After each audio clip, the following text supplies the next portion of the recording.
Hello दोस्तों, स्वागत है आप सभी का आपके अपने YouTube चैनल उत्तम स्कूल पर। दोस्तों, आज मैं आप सभी के समक्ष प्रस्तुत एक महाकाव्य लेकर के प्रस्तुत हुआ हूँ। महाकाव्य का नाम है कुमार संभवम। आप सभी को ज्ञात है कि यह जो महाकाव्य है, इसकी जो रचना कालिदास जी ने करी है। वीडियो शुरू करने से पहले बता दूं मित्रों, यदि आप इस चैनल पर न्यू हो तो प्लीज़ चैनल को सब्सक्राइब कर लेना।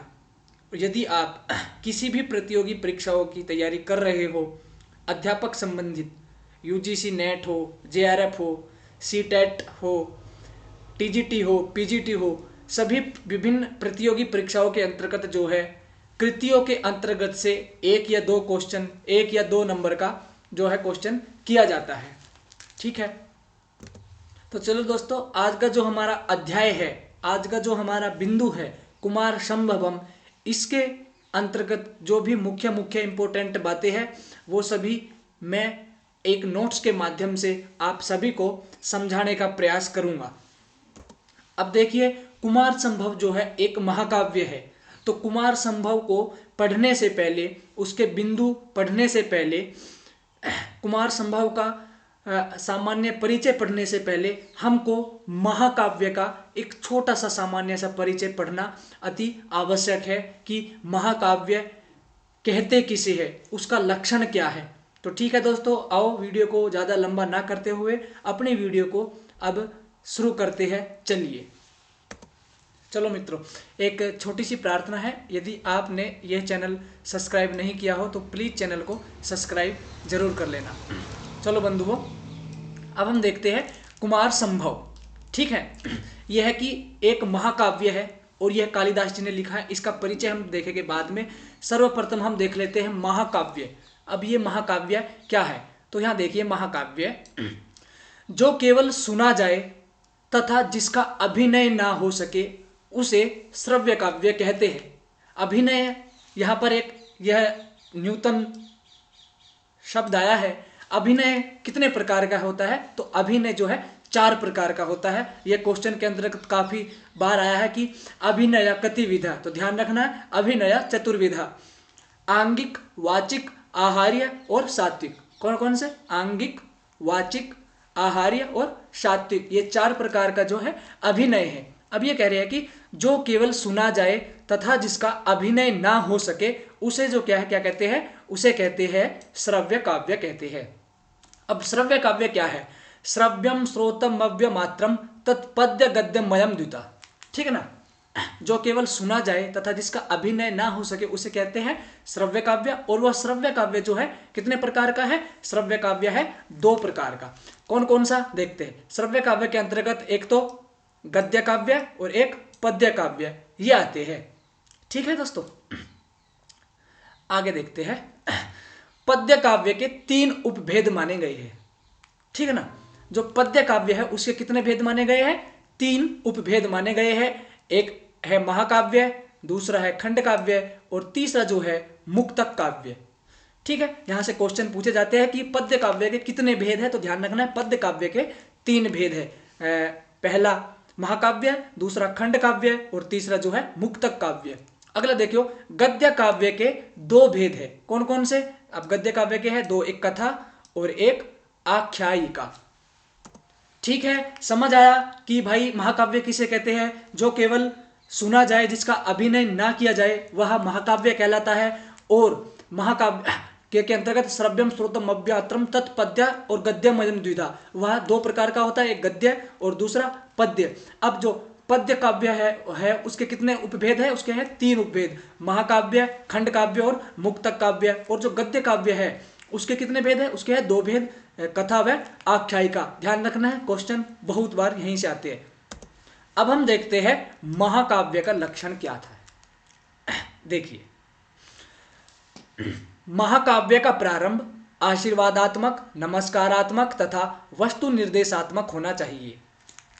इसका कहने का तात्पर्य ये है, जो मंगलाचरण होता है वह 3 प्रकार का होता है, आशीर्वादात्मक, नमस्कारात्मक और वस्तु निर्देशात्मक। तो महाकाव्य का जो लक्षण है, महाकाव्य का जो नियम है वो ये है, महाकाव्य का जो प्रारंभ है महाकाव्य का प्रारंभ किससे होता है? मंगलाचरण से। तो वो वहां मंगलाचरण या तो आशीर्वादात्मक मंगलाचरण होना चाहिए, या नमस्कारात्मक मंगलाचरण होना चाहिए, और या वस्तु निर्देशात्मक मंगलाचरण होना चाहिए।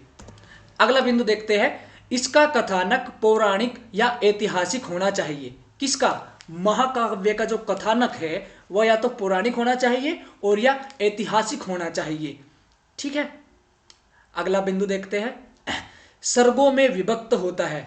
कौन? महाकाव्य जो है यह सर्गों में विभक्त होता है और कम से कम 8 सर्ग होने चाहिए। किसके अंतर्गत? महाकाव्य के अंतर्गत। क्वेश्चन कई बार आया हुआ है कि महाकाव्य में न्यूनतम कितने अंक होने चाहिए, तो ध्यान रखना है। तो महाकाव्य के अंतर्गत जो है सर्ग है वो कम से कम जो है आपके 8 सर्ग होने चाहिए।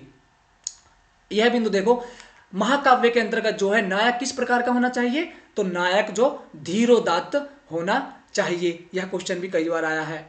अगला बिंदु देखिए, श्रृंगार, वीर और शांत में से कोई एक रस होना चाहिए महाकाव्य के अंतर्गत। या तो श्रृंगार होना चाहिए, या तो वीर होना चाहिए, और या तो शांत रस होना चाहिए, तो ही वह महाकाव्य है। अगला देखिए, प्रत्येक सर्ग में एक ही छंद होता है। ठीक है ना, जो प्रत्येक जो महाकाव्य के जो सर्ग है उसके अंतर्गत जो है एक ही छंद का प्रयोग होता है, किंतु अंतिम जो गद्य है, पद्य है, अंतिम जो श्लोक है वहां पर भिन्न छंद हो सकता है। वह जो उसके रचनाकार है उसकी इच्छा पर रख दिया गया है कि जो प्रत्येक सर्ग है वहां पर एक ही छंद का प्रयोग होगा, और जो किंतु जो अंतिम जो सर्ग का जो अंतिम पद्य है, अंतिम जो श्लोक है वहां पर भिन्न छंद का प्रयोग आप कर सकते हो। ठीक है, अब देखिए चतुर्वर्ग। चतुर्वर्ग किसे कहते हैं? धर्म, अर्थ, काम और मोक्ष में से उसका फल होता है। या तो उसका फल धर्म होगा, या अर्थ होगा, या काम होगा, या मोक्ष होगा। चतुर्वर्गों में से एक फल की जो है वहां पर प्राप्ति होनी चाहिए। सर्ग के अंत में अगली कथा की सूचना होनी चाहिए। सर्ग का जो अंत होएगा वहां से नेक्स्ट जो अगला जो सर्ग है, दूसरा, जैसे पहला सर्ग है, पहला सर्ग हमने खत्म कर दिया, तो पहले सर्ग खत्म होते होते हमको दूसरा जो सर्ग हमको प्रारंभ करना है। पहले सर्ग के अंत में दूसरे सर्ग का जो है वहां पर हमको सूचना देनी है कि भाई दूसरे सर्ग के अंदर अब क्या होने वाला है। तो यह महाकाव्य का लक्षण है। अब देखिए, यह जो महाकाव्य का लक्षण है, आचार्य विश्वनाथ कृत जो ग्रंथ है साहित्य दर्पण, उसका जो 6ठा परिच्छेद है, ठीक है ना, तो वहां पर महाकाव्य के लक्षण दिए हुए हैं। मैंने एक क्लिप के माध्यम से यहां पर भी प्रोवाइड आपके लिए करा दिया। देखो क्या क्या नियम थे महाकाव्य के। सर्गबंधो महाकाव्यम तत्रैको नायकासुरः, ठीक है, सद्वंशम क्षत्रियो वापि धीरो दात गुणान्वितः, ठीक है, एका वंश भवा भूपा कुलजा बहवो अपीवा, ठीक है, श्रृंगार वीर सांतना मेको अंगी रसायष्यते, श्रृंगार वीर या शांत दोनों किसी कोई भी एक रस होना चाहिए।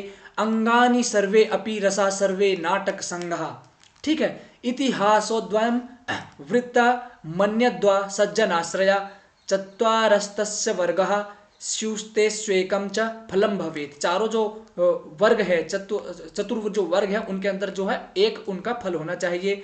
आदौ नमस्क्रिया सिर्वा वस्तु निर्देश एवं, जो आदि के अंतर्गत जो मंगलाचरण है वहां पर या तो नमस्कार होना चाहिए, नमस्कार क्रिया, या आशीर्वाद, या फिर वस्तु निर्देशात्मक वहां पर जो है मंगलाचरण होना चाहिए। कची निंदा खलादीनाम सताम चा गुणी कीर्तनम, ठीक है, एक वृत्तमये पद्य रवसाने अन्य वृत्तकई, ठीक है ना। मतलब ये कह रहे हैं कि जो सर्ग के अंतर्गत जो छंद है वहां पर एक ही छंद का प्रयोग करना है। नाति स्वल्पा नाति दीर्घा सर्गा अष्टाधिका इवा, ठीक है ना, ना तो ज्यादा बड़ा होना चाहिए और ना ही ज्यादा छोटा होना चाहिए। कम से कम जो सर्गों की संख्या है वो अष्टाधिका, कम से कम जो सर्गों की संख्या वो 8 तो होनी ही चाहिए, ठीक है। नाना वृत्तमया कापि सर्गा काश्चन दृश्यते सर्गान्ते भावी सर्गस्य कथायाम सूचना भवेत्, सर्ग के जो अंत में जो भावी कथा आने वाली जो कथा है उस कथा का सूचना होना चाहिए। पहले सर्ग के अंतर्गत। फिर संध्या सूर्यांदु रजनी प्रदोषा ध्वंता वासरा, ये कह रहे हैं कि जो मतलब जो महाकाव्य है वहां पर संध्या, सूर्य, दिन, रात, प्रातः, अग्नि, मृग, ठीक है ना, पर्वत, पहाड़, नदी इत्यादियों का जो है वर्णन होना चाहिए। फिर वो क्या कहलाएगा आपका, वह आपका कहलाएगा महाकाव्य। ठीक है दोस्तों, यहां तक जो है हमने देखा महाकाव्य का लक्षण क्या है, महाकाव्य हम किसको कहेंगे। ठीक है, अब हम देखते हैं कुमार संभव का सामान्य सा परिचय। अब देखो दोस्तों, कुमार संभव परिचय, ठीक है ना। तो जो कुमार संभव कुमार संभव जो है महाकवि कालिदास की एक श्रेष्ठ रचना है। ठीक है ना, जो कुमार संभव है यह किसकी कृति है, यह है कालिदास की कृति। कुमार संभव में प्रधान जो रस है वो रस है श्रृंगार रस। कई बार क्वेश्चन में आएगा और आया भी है कि जो कुमार संभव का जो प्रधान रस है वो कौन सा रस है। अगला देखिए, कुमार संभव में सर्गों की जो संख्या है वो है 17। कम से कम जो है कितने होने चाहिए सर्ग, 8, अधिक कितने भी हो चलेगा। तो कुमार संभव के अंदर जो सर्ग है वो है 17 सर्ग। अगला बिंदु देखिए, 8 सर्गों पर ही मल्लीनाथ की टीका संजीवनी प्राप्त होती है। जो मल्लीनाथ जी ने जो टीका लिखी है संजीवनी, किस पर लिखी थी, कुमार संभव पर। और कितने सर्गों पर, 8 सर्गों पर ही जो है मल्लीनाथ जी की टीका संजीवनी प्राप्त होती है। क्वेश्चन कई बार आया है कि जो कुमार संभव की जो टीका है उस टीका का क्या नाम है, तो संजीवनी। एक फिर और आया कि मल्लीनाथ जी ने जो कुमार संभव पर टीका लिखी, क्या उस टीका का क्या नाम है, तो ध्यान रखना संजीवनी जो है उस टीका का नाम है।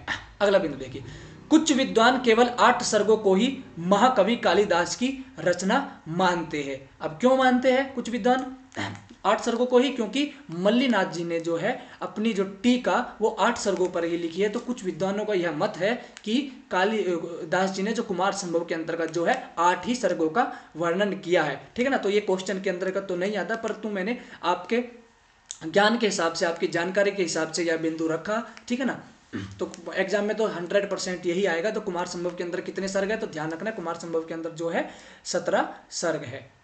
अगला बिंदु देखिए, कुमार संभव महाकाव्य में शिव पार्वती के विवाह, कार्तिकेय जन्म तथा ताड़कासुर के वध की कथा का वर्णन है। कुमार संभव में जो है शिव और पार्वती के विवाह का वर्णन है, और शिव और जो पार्वती का जो पुत्र है वो कौन है, कार्तिकेय। यहाँ पर एक ज्ञान के हिसाब से और बताता हूँ, जैसे लौकिक जो साहित्य है उसके अंतर्गत, पौराणिक जो साहित्य है उसके अंतर्गत हमको यह शायद देखने को मिलता है काफी बार कि जो शिव और पार्वती का जो पुत्र है वो है गणेश। तो दोस्तों यहाँ पर ध्यान रखना है, शिव और पार्वती का जो पुत्र है वह कार्तिकेय है। क्वेश्चन के अंदर भी यह आएगा कि गणेश जी का भी नाम आ जाता है और कार्तिकेय का भी नाम आ जाता है। ध्यान रखना है आपको, शिव और जो पार्वती के जो पुत्र है वह है कार्तिकेय। ठीक है ना, और कुमार संभव महाकाव्य में शिव पार्वती का विवाह, कार्तिकेय का जन्म और ताड़कासुर वध की कथा का जो है वर्णन है। कहां पर, कुमार संभव है। यह क्वेश्चन भी आया हुआ है कि ताड़कासुर जो वध है यह किस महाकाव्य के अंतर्गत है। ध्यान रखना कुमार संभव के अंतर्गत जो है ताड़कासुर के वध की कथा का वर्णन है। अगला बिंदु देखिए, कुमार संभव में प्रथम सर्ग में हिमालय वर्णन। ठीक है ना, यह क्वेश्चन भी आया है, कुमार संभव के प्रथम सर्ग में किसका वर्णन है, तो ध्यान रखना प्रथम जो सर्ग है वहां पर जो है हिमालय का वर्णन है। चतुर्थ सर्ग में जो है रति विलाप है, और रति कौन थी, यह थी कामदेव की पत्नी। ठीक है ना, तथा पंचम सर्ग में जो है वटु वेशधारी शिव द्वारा पार्वती के प्रेम की परीक्षा का उत्कृष्ट वर्णन है। कहां पर, पंचम सर्ग में। ठीक है, अगला बिंदु देखिए, आनंदवर्धन ने ध्वन्यालोक तथा मम्मट ने काव्य प्रकाश। ठीक है ना, यहां से 2 क्वेश्चन आपके जो है क्लियर हो गए। आनंदवर्धन की जो कृति है वो कौन सी है, ध्वन्यालोक है, और जो मम्मट की जो कृति है वो कौन सी है, काव्य प्रकाश है। तो ध्यान रखिए, आनंदवर्धन ने ध्वन्यालोक तथा मम्मट ने काव्य प्रकाश में कुमार संभव के अष्टम सर्ग को 8वें सर्ग को जो है अनुचित माना है। अब क्यों अनुचित माना है, क्योंकि 8वें सर्ग में शिव तथा पार्वती के विलास का वर्णन है, इसलिए आनंदवर्धन जी ने और मम्मट जी ने कहा है कि वह सर्ग अनुचित है उनके मत के अनुसार। ठीक है, अगला बिंदु देखिए, कुमार संभव का जो मंगलाचरण है वह आशीर्वादात्मक मंगलाचरण। कुमार संभव का जो मंगलाचरण है वह किसका है, आशीर्वादात्मक मंगलाचरण। इसके अंतर्गत जो है ये अष्टमूर्ति, मैंने यहाँ पर गलत लिख दिया है, शिव का वर्णन है, कुमार संभव का जो मंगलाचरण है वो है आशीर्वादात्मक, और इसके अंतर्गत जो है हिमालय का वर्णन है। किसका वर्णन है दोस्तों? इसके अंतर्गत जो है हिमालय का वर्णन है। ठीक है ना, आप अपने उससे लिख लेना, ये ऐसे ही लिखा जा रहा है। ठीक है ना, तो इसके अंदर जो है कुमार संभव के अंदर जो मंगलाचरण है उसका आशीर्वादात्मक मंगलाचरण है, और इसके अंदर जो है हिमालय का वर्णन है। अगला बिंदु देखते हैं। कुमार संभव का जो प्रधान रस है कौन सा है? श्रृंगार रस। रीति कौन सी है? वैदर्भी। और गुण प्रसाद व माधुर्यम। अब कुमार संभव का स्रोत जो है शिव महापुराण व स्कंद महापुराण है। ये क्वेश्चन भी कई बार आएगा कि प्रधान रस कौन है? श्रृंगार। कुमार संभव के रीति क्या है? वैदर्भी। कुमार संभव के अंदर गुण क्या है? प्रसाद व माधुर्यम। और यह भी कुमार संभव का जो स्रोत है वो कहाँ से लिया गया? शिव महापुराण या स्कंद महापुराण। तो यह भी आपको ध्यान रखना है। अगला बिंदु देखते हैं हम, प्रमुख सूक्तियां। सूक्तियों के अंदर से भी 100%, एक तो कुमार संभव को सामान्य से परिचय, उसके अंतर्गत से एक क्वेश्चन किया जाता है, और एक जो क्वेश्चन किया जाएगा 100% जो लिखवा करके ले लो, सूक्तियों के अंतर्गत से जो है बहुत ही क्वेश्चन किए जाते हैं। कुमार संभव की जो इंपॉर्टेंट सूक्तियां है अब वो देख लेते हो। एको ही 200 गुण सन्निपाते निमज्ज तिंदो किरणे स्वीवांकः। ठीक है ना, एक सूक्ति यह हो गई। द्वितीय सूक्ति देखो, विकार हेतो सति विक्रियन्ते येषां न चेतांसि त एव धीरा। यह है भी कुमार संभव की। क्रियाणाम खलु धर्माणाम सपत्न्यो मूल कारणम। ठीक है ना, ना धर्म वृद्धेषु वया समीक्षते। यह भी कुमार संभव की है। शरीर माध्यम खलु धर्म साधनम। कई बार ये क्वेश्चन तो आपको ज्ञात होगा, कई बार किया गया है। अगला देखो, प्रियेषु सौभाग्य फला ही चारुतः। यह भी जो है कुमार संभव की ही जो है कृति है। अगली कृति और देखिए, नववेधव्य सह्य वेदनम। यह भी कुमार संभव की। कठिना खलु स्त्रियः। यह भी कई बार पूछा गया है, कठिना खलु स्त्रिया। एको ही 200 गुण सन्निपातो निमज्ज तिंदो किरणे स्वीवांकः। यह भी जो है कई बार किया गया है। अगला देखियो, विकार हेतो सति विक्रियन्ते येषां न चेतांसि त एव धीरा। यह भी किया गया है। विषवृक्षो अपि संवर्ध्य स्वयं छेतुम सांप्रतम। ठीक है ना, यह भी किया गया है। ऋते कृषा नोर नहीं मंत्र पूतर महंती तेजांश पुराणी हव्यम। यह भी कहा है। फिर है स्तोत्रम कस्य न तुष्ट ये। यही भी कई बार किया है। न धर्म वृद्धेषु वयः समीक्षते। ठीक है ना, अगली देखते हैं, प्रियेषु सौभाग्य फला ही चारुता।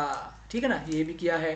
कह ईप्सितार्थ स्थिर निश्चयं मनः पयश्च निम्नाभिमुखम प्रतिपयेत। ठीक है ना, अगला देखिए, संगतम मनीषी भी साप्तपदी न मुच्यते स्वजनस्य ही दुखम अग्रतो विव्रत द्वारामि वोपजायते।